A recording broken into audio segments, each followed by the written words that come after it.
5 differences between you and a pro player. Number 1.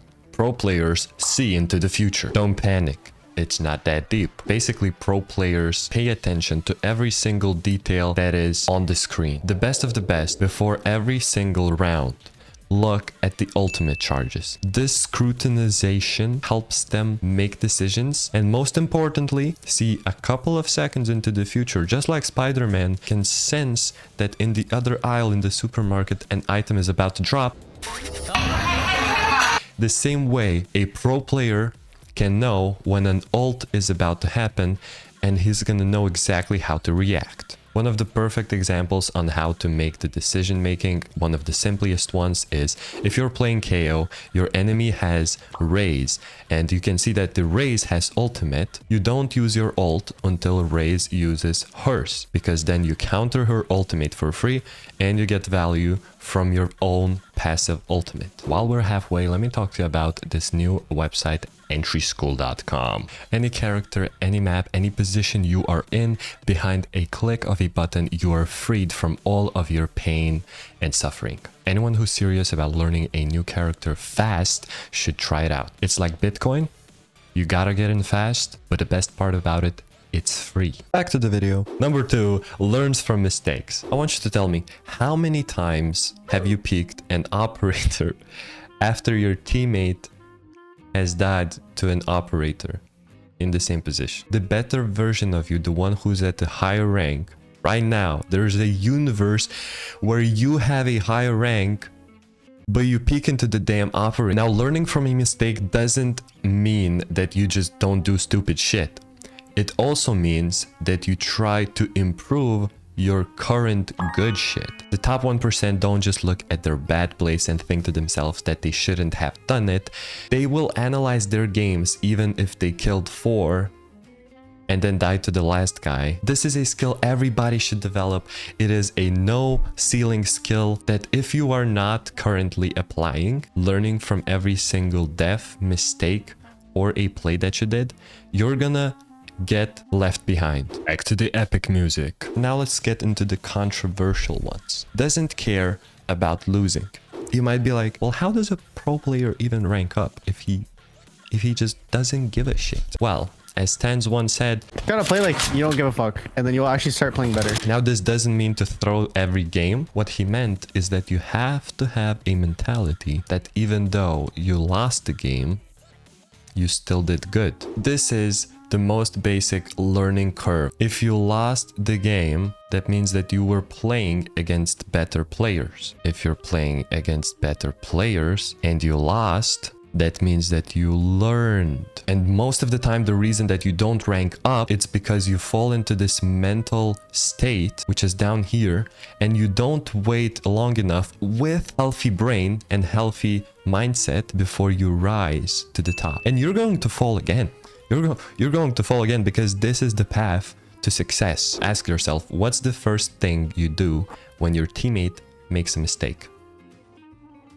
You blame the fucking idiot. We don't do that here. If you want to be the GOAT, you just have to do more of the GOAT stuff. For this one, I would like to visualize this strategy. This is your teammate Clove, who's going to be planting default, and the red squares are where the enemy could be. What is the most effective strategy for you to win a 2v1? Well, it's probably to take a 2v1. This is going to be your Clove, who's going to be making mistakes, and this is going to be you, who's going to be making sure that you use her mistakes to your advantage. Let's say that you hear the enemy step heaven and your teammate goes under. What type of position do you play? You do not go backside, you do not stand behind ice, you go generate, because then no matter what this enemy does, you will always guarantee yourself a 2v1. If Cypher drops here, you just wait until he peeks your teammate and then you peek out, taking a 2v1. If Cypher does this tricky jump on generator, your teammate will actually see his foot and will be able to start shooting at him. You peek out, you win. Now let's give a random position to your silly teammate.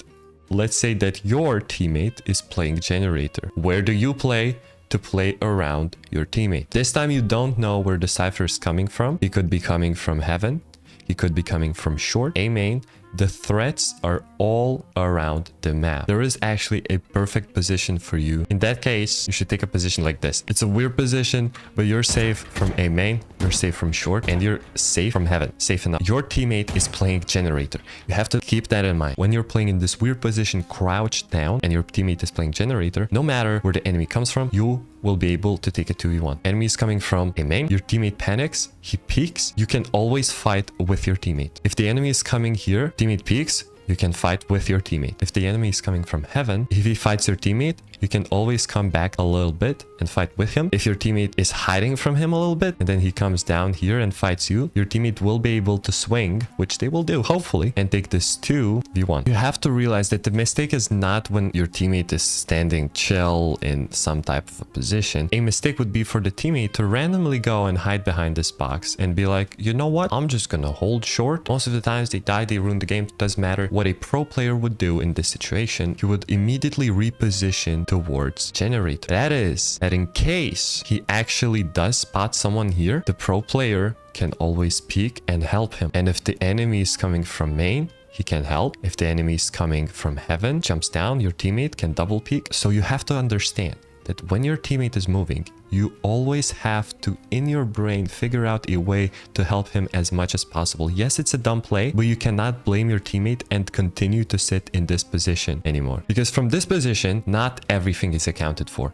If the Cypher peeks heaven, you're the first to make contact. That's not very good. If the enemy comes from A main, he can literally shoot your teammate for free. The third reason why you not changing the position to generator is bad is because if Cypher swings and fights this Clove, you again could be like, oh, I'm gonna help the Clove, and you get here, but the Cypher's already here. So a bad player will sit in the same position and blame his teammate for making dumb plays. A good player, a pro player, will reposition himself as much as it takes to get as much of a fight as possible. And finally, a pro player will always take his time. Essentially, what I'm trying to say is, if you're not sure whether or not it's going to work out, it's better to not do it. Of course, maybe you're playing around, maybe you're trying out new stuff, always down for it.